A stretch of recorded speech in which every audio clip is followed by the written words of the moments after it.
Alam mo pala, Dre? Junjun na lang sir. Larry, ano, binablog ko lagi itong Mototown eh. Ayan, kaming dalawa lang ni Junjun ang ano, nandito pa. Ano na, mag-aalas 5 na, kami pa lang dalawa. Woohoo! Maganda ano? Kaya wala pang hindi po may 17 point yung Toad and Throttle, ang lakas ng hatak. Oo, kasi 150. Lalo na yung Pyro siguro. Yung Pyro kasi dala ni Boss Edsel eh, pagbalik niya. Kasi 175 yun. Tapos meron siyang ano, katulad sa Honda or sa Yamaha. ABS. Idling stop and start. Mamamatay. May idling siya? Pero kaya kayang i-bypass yun? Pwede siya, may switch naman no? Oo, ayan ba yun? Saan? Mamamatay. Hindi, ano yan eh, engine stop yan eh. Ito ay pagkas. Oo nga no. Kasi di ba sa Yamaha sa Honda yan? Oo. Pero sila niya pag within 5 seconds. Oo. Mamamatay yung makina. Para makatipid ano? Kasi malakas ang hatak niya. Kamusta yung mga switch? Ano tong enter? Dito yan, para sa menu ng TFT-LCD. Ayun. Ito yung sa... Ang ganda ng switch no? Kung sa switch lang ang ganda. Teka ito. Yung busina ay maliit, mahina pa yung busina. FI siya, tapos may idling stop. Tapos yung QJ no? QJ Tech. Ibig sabihin yung FKM konektado sa QJ Tech. So maring next year papalitan nila yung label niyan. Mawawala na yung QJ Tech. Magiging Fecon na MPX. Yung gulong okay no? Tsaka yung mga gulong niya, mga dual ano na dual sport. Palit tayo, sakay mo isa. Hindi ka pa sanay sa manual. Nag-aaral pa lang ako. Pwede pa sanay naman sir. Sige. Tapos sakyan mo rin yung ano, yung 400 para sakay lang. Para mild vlog mo lang. Sige. Teka, dito ako kaya nakaharap para makita yung ibang model. Yan. Okay. Ready? Okay. Ready? 1, 2. Sandali, asa pa. 1, 2. Isa pa. 1, 2. Sandali, asa pa. 1, 2. Okay. Hindi ako na, sakyan ko. Center po. Sige. Nahawak ko. Ito. Yan. Ay namatay pag binababa yung ano. Wow. Meron doon siya. Kasi halos pares nga sila ng Honda Click. Hinazard mo ba? May hazard ba to? Ay grabe. May hazard siya. Ngayon anong gagawin ko para masindihan to? Yan, itas mo yung side stop tapos ipawa mo siya. I-press mo yung lever. So pag di mo pinress yung lever wala. Tapos ito preno lahat to? Ito likod. Likod to. Harap. So wala nga pala tong cambio no. Ako naman ang hindi sanay sa scooter. Siya hindi sanay sa may clutch, ako hindi sanay sa scooter.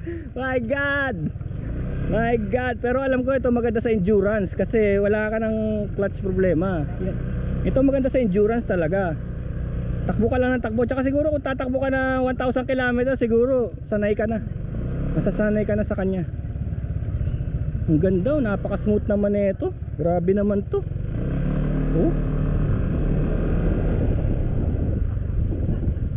Galing, ang galing. May daan kaya dito?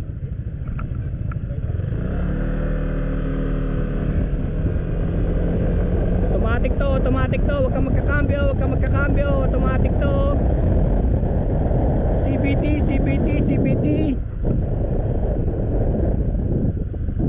May daan pala eh. Siguro may harang lang sa kabila. Ito si Victor oh my God, bukas.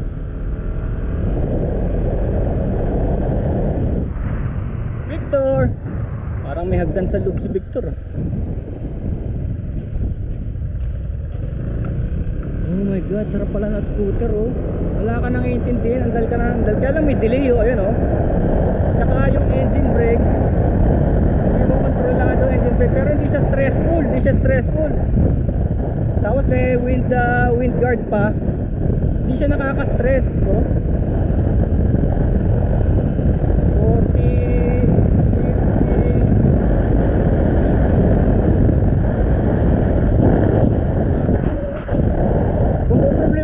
tinatanong nyo yung pyesa nito, meron daw pyesa pero hindi compatible basta sa ibang brands kailangan talaga pumunta tayo sa warehousing nya.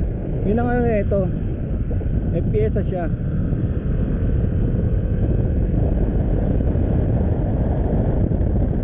Mas ginagamit kong preno harap lang na yung likod. Ang lakas eh. Ang lakas niya. MTX 150. Ang presyo nito, sa pinstripe na lang natin tanungan, hindi ko na ano yung presyo, pero mura to. Grabe to mga motor na to, sobrang mura. Kaya magdududa ka eh. Kasi di ba lagi natin iniisip quality goes by the price. Meron pang tapakan dun oh, yan oh. Kung gusto mong wow, pambiyahe talaga. Anak ng ayan oh. Problema ko yan sa ano eh, problema ko yan sa decluts eh. Wala akong tapakan, wala akong lalagyan ng pako, pero ito oh, grabe oh. Para tong PCX men, parang PCX. Grabe to. Parang PCX to.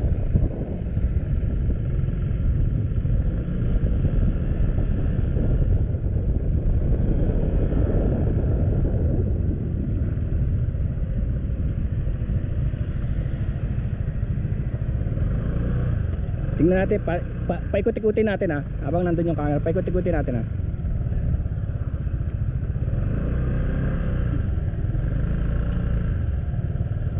Wow, napaka-responsive. This is a scooter ha. This is a scooter. Hindi na ako nagka-clutch nito ha. Walang clutch to. CVT to. CVT to men.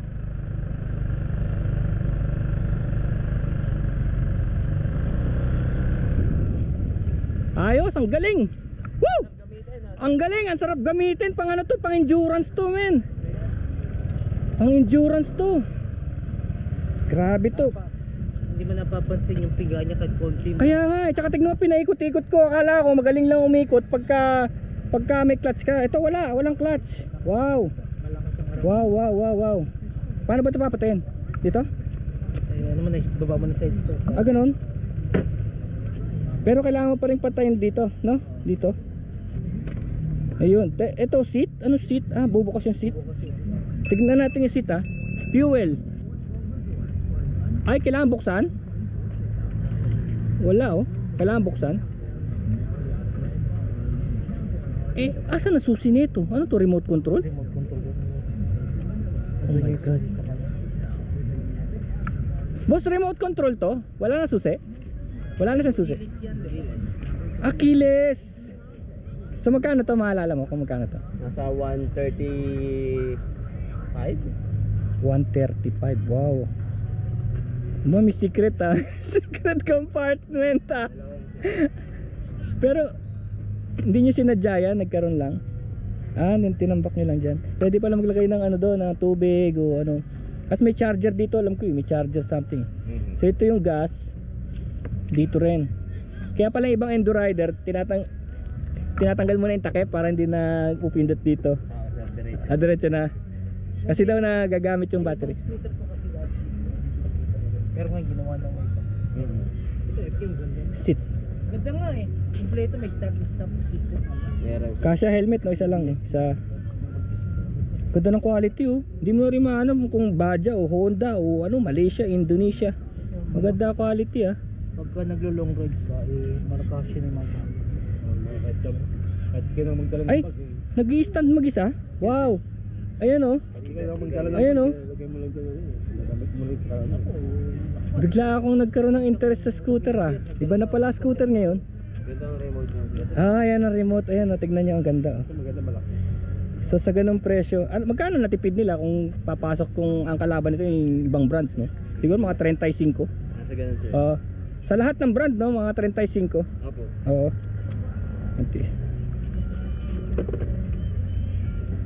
Ayan ah, nawawala na yung duda ko sa mga ano, sa mga ibang brands. Pero Honda kasi lagi, Kawasaki alam mo na. Opo. Yung mga major na ano. Oo.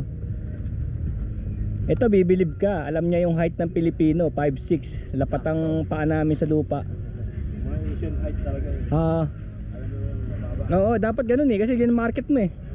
Pagka Asian, alam na ano yan, 5'5", puro. Oo, dapat. Kasi ang nangyayari kasi, lalagay nila sa standard na ano, na height, tapos biglang ang mga Pilipino, bababaan pa, gagawa pa ng paraan.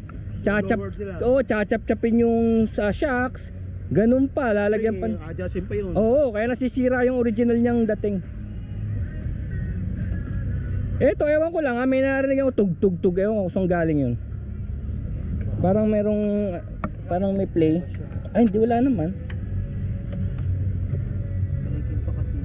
Break-in pa nga eh. Kasi tsaka baka yung gasolina niya panis na. Kasi hindi nalagyan ng bagong gasolina. Yung gasolina nito panis na, yung nandun pa sa pinagmulan niya. Pero kung sa hatak kung hatak. Kaya nagulat ako sa scooter. Sarap pala ng buhay sa scooter. Ngayon ko lang nalaman talaga na meron silang pros and cons. So may pros and cons. Kasi relax ka na. Relax.